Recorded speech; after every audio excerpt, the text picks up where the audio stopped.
My name is Reverend Faith Lewis, and I'm a United Methodist minister that has been assigned to Lower Marlboro. And the Lower Marlboro Church goes back to 1869 and probably even predates that of when Methodists gathered in this neighborhood in their homes. The history of Methodism is tied to our history as a country, and the Episcopal churches that you see in your community now, especially in Calvert County, they all kind of go right down Route 2. They are our first Protestant presence in a lot of ways, but the Methodist presence has always been a part of Calvert County. And it started in the Church of England. And in the Church of England, there was a group of guys at Oxford who wanted to live out their faith and practice their Christian living a little bit more intentionally than just going to church on Sunday. So Methodism began differently than the way Protestantism began breaking off from the Catholic Church. It really began as people trying to find a method of how to live out their Christian faith. A person could be a Methodist and be a part of an Episcopal church, an Anglican church, because it was really the practice of how they lived their faith out. As our country went through a revolution, it became more important for a person to say, I am a Methodist, versus I am from an Anglican church.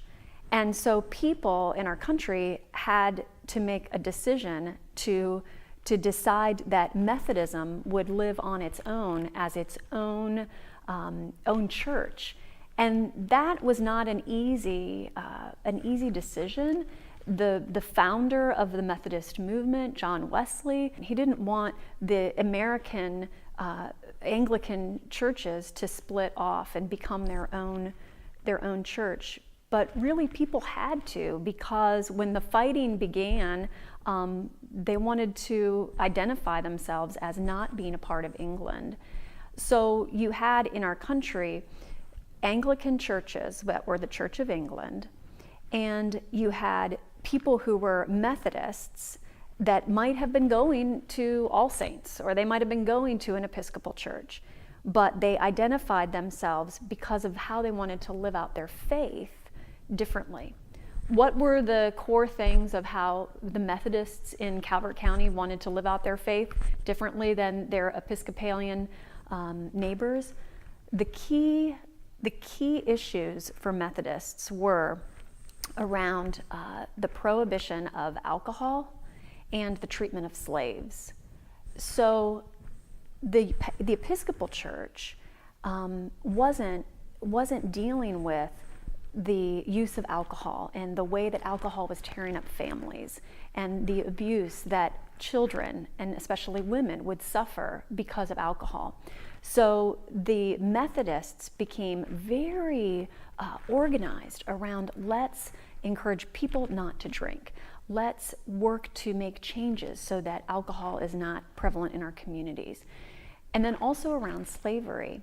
The Methodists believed that slavery was abomination. They believed that slavery should not happen. It didn't go with Scripture. And that ran contrary to what a lot of other Protestant and Catholics believed at the time. And in some of the journals of Nelson Reed, who in the 1770s was traveling this area, he was finding that the people that he was collecting together as Methodists in the homes, that they were often the poorest people. They were women, they were of a lower economic class, and they were the black slaves as well. This idea that to live out one's faith meant to see people equally, black and white, that it meant having peace in one's home and one's life, and that alcohol was a disturbance to that. Those were key components of Methodism in Calvert County. And our first Methodist meetings of people were in homes. They may have gone to the Episcopal Church to receive a sacrament, or to have their child baptized, but they were really finding that they needed to come together in their homes and live this out. So it really was not until a man named Nelson Reed, a pastor, started circulating on horseback. It would take him a month, and he would start at Friendship, with the town of Friendship just above the Calvert County line. He would start there, and he would go to visit several communities of Methodists. He would go as far down into the middle of the county, but we have his records of coming to Lower Marlboro, Mount Harmony, Smithville, which is in Dunkirk, and Friendship. And he was getting stones thrown at him. People were threatening his life because he was telling people that they shouldn't drink and that slavery was wrong. And so you can't imagine the amount of difficulty it was to be a Methodist at that time. So he did that for many years, circulated around and worked with coming to meet and preach in the fields, in the homes where Methodists were gathering.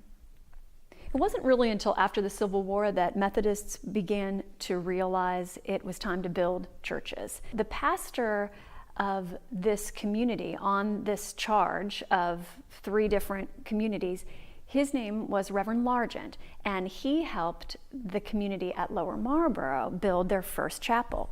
They named it Largent's Chapel in honor of him, and it remained named that until really the last 40 years when we named it Lower Marlboro United Methodist Church. Although Methodism began with the passion around being anti-slavery, the passion sort of changed over time, and unfortunately we have a very sketchy past when it comes to actually living out what it is to be an integrated white and black mixture of people when it comes to the worship hour. It is still a very segregated hour. You can go into a United Methodist Church, and especially in Southern Maryland, it's still really divided between the Caucasian and the African American. The United Methodist Church is not all white or all black. It's very diverse. In Calvert County, it's still both. What's unique about Methodism within this area is that we lived it out from having people who did have slaves, having people who were then freed, and all living together and trying to discover what this is as a church and as a community together. And I don't think that we've conquered it and figured it out, but you see how some churches have remained predominantly black, some have remained predominantly white. And although our United Methodist Church could appoint an African American to the church that I serve, I could be appointed to a black church in Southern Maryland, it still doesn't always happen. In this part of the country, we had the unique division in our history of having some Methodist churches decide that they would side with the South at the Civil War, and some Methodist churches within the same neighborhood side with the North. So the Methodist Church actually split during the Civil War, and a whole nother denomination was formed called Methodist Episcopal South. And in our county, we have churches that were under a whole different bishop that were Methodist Episcopal South. In our Lower Marlboro area, the hall that we call the hall up the road that we do wonderful plays and activities in, that was started as a gathering for the Methodist Episcopal South. They had that building first. So if you can imagine the tension within a small community of folks.